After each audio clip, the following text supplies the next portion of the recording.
Matematika 6 klasė. Pamoka trumpai, paprastai, aiškiai.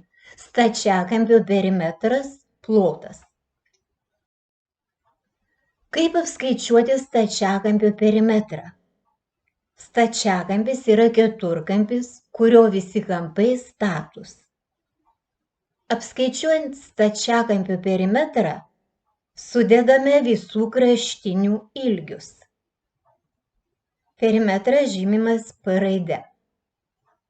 Reikia apskaičiuoti nubraižyto stačiakampio perimetrą, kurio ilgis yra 14 cm, o plotis 9 cm. Perimetras lygu 14 plus 9 plus 14 plus 9 lygu 46 cm. Arba perimetras lygu 2 ilgiai po 14 pridėti 2 pločiai po 9 lygu 46 cm. Kaip apskaičiuoti stačiakampio plotą? Apskaičiuojant stačiakampio plotą, reikia ilgį padauginti iš pločio. Plotas žymimas S raide. Duotojo stačiakampio plotas lygu 14 padauginti iš 9 lygu 126 kvadratiniai centimetrai. Plotas užrašomas kvadratiniais vienetais. Ko mokys? Stačiakampio perimetras – plotas. Žvilgtelk dar atgal, perskaityk dar kartą, įsimink.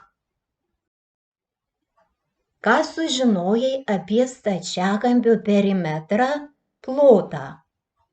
Atsakyk į pateiktus klausimus. Kas yra stačiakampis? Kaip apskaičiuoti stačiakampio perimetrą? Kaip apskaičiuoti stačiakampio plotą?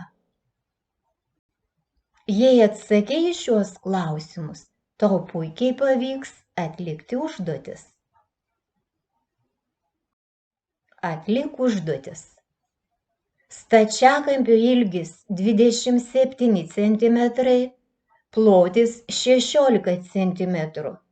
Apskaičiuok stačiakampio perimetrą – plotą.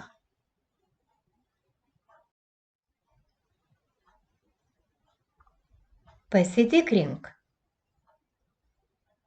Perimetras lygu 86 cm, plotas 432 kvadratiniai centimetrai. Jei tavo atsakymai tokie, puiku, šauniai padirbėjai.